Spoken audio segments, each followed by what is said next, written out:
Hey guys, Roscoe here, and I'm doing a video for a viewer slash subscriber. He knows who he is. I hope he can enjoy it. Now, this ain't the truck he wanted me to do it with, nor is it the one I really wanted to do it with, but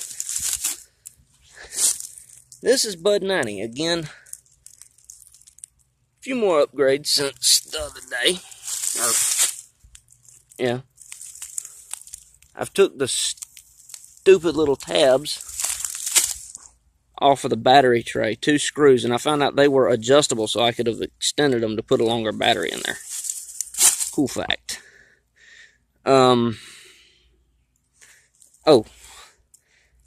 I put side mounted body post on there, hoping I could use a couple of the one of the old bodies I had around so I could put a body on this thing.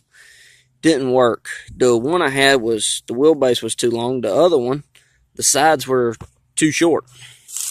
So, yeah. Now, introductory over, let's get crawling this thing.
Now, guys, I will say this while we're doing this filming.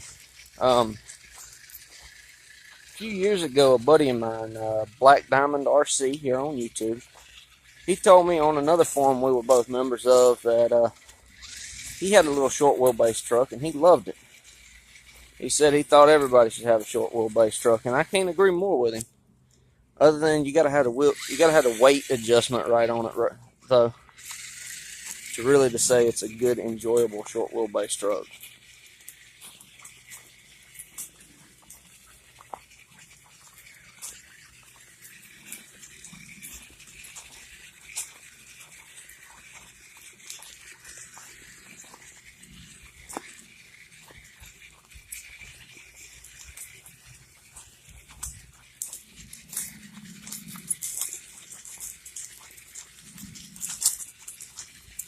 Now, I'm not going to be going on my full trails today due to it's summertime here in the state of Georgia, and there are snakes moving. I've seen several of them already this year, but I haven't seen none at my trails yet. But hang on, I'm going to take a quick look and y'all can see with me.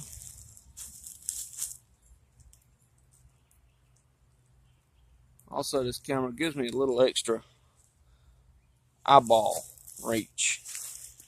And of the rain we had earlier this spring, it does make this trail a heap more fun. That's probably 2-3 foot deep. Well, probably about 2 foot deep water with spots that I'd say might be 3 foot. And the drop down itself is about 4 foot deep.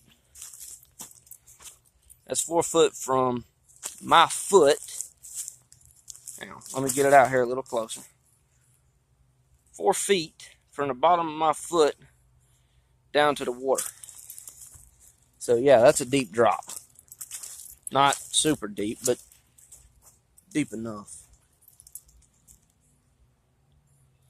Y'all can see come fall of the year, I got a lot of work to do.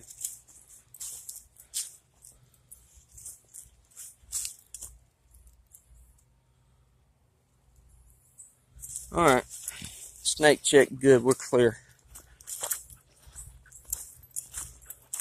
Get back to the truck and do some more crawling. I did a little snake check to make sure it's safe before I go in here with the truck.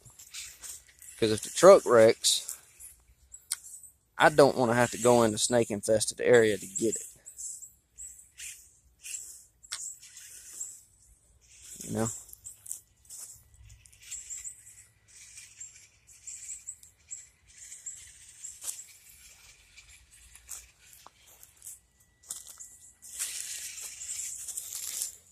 Ooh, I'm already starting to slide a little bit. Sitting down so we can get a little bit better angle of driving it across here.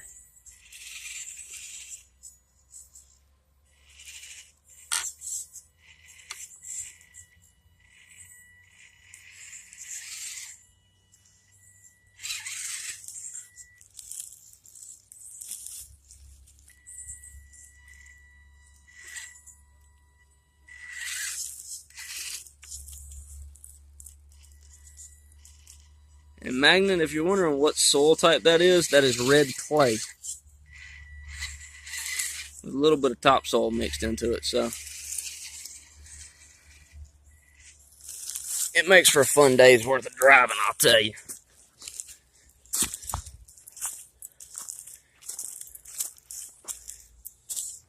You know, at a point I gotta get smart here. I don't need to roll the truck, but I need to turn it around.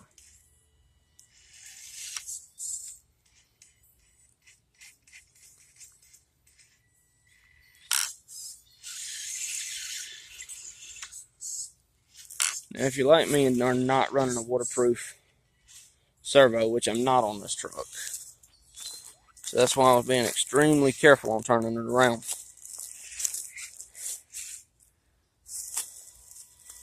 Y'all can see how hard I'm having to see of driving this thing. I know y'all saying, Rascal, if it's not waterproof servo, then why are you driving it through water? Well, the water don't come up over the top of the axle, so it's only really just the tires getting wet. And therefore it's slightly safe.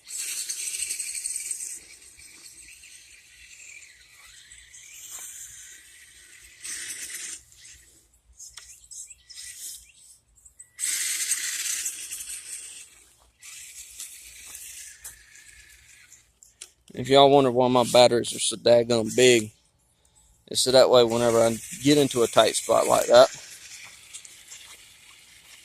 I can bust it out. You know, I can get it out with a quick burst of speed. And I ain't got to worry about doing a whole lot of damage to my electronics. I know some of y'all are like, well, you can get a 3S and do that, but with 3S you really risk cooking your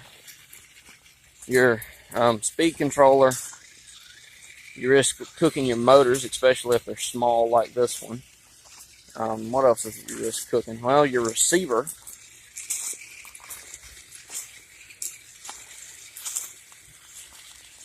A lot of parts you risk damaging just by upping to a 3S battery without going to a brushless system. Which I had thought about when I had first done this, as this being a guinea pig truck and me putting a brushless unit in it and just see what all kind of carnage could happen. But as I've been playing and playing and playing with it, I'm leaning toward going to doing this more as a scale rig. You know, hard body, that kind of fun. But the body I plan on going next, before we do any hard body stuff, it's still a Defender 90 body.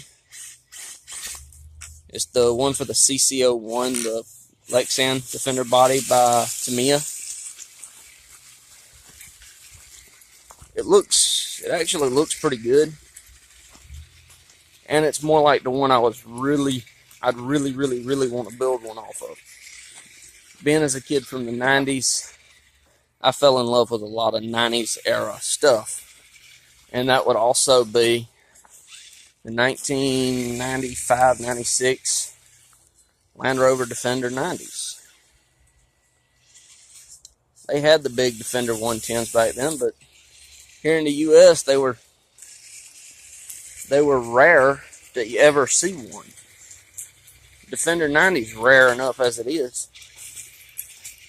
Unless it's an extremely old Land Rover Defender, most folks here in the U.S. do not have them.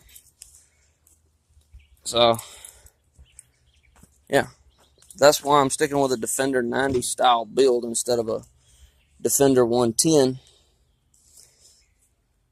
is because I'm going with something on the Land Rovers around here. And in my area, more specifically, the reason for the 110s not being as popular as they are is because the cost of a Defender 110, you could buy a Range Rover Sport for a little bit. You could buy a Range Rover Sport for less than that Defender 110. So, and I'm not really a big Range Rover Sport guy. So I'm going to do it more of like a Defender 90. But anyways, peace. Catch y'all in the next one.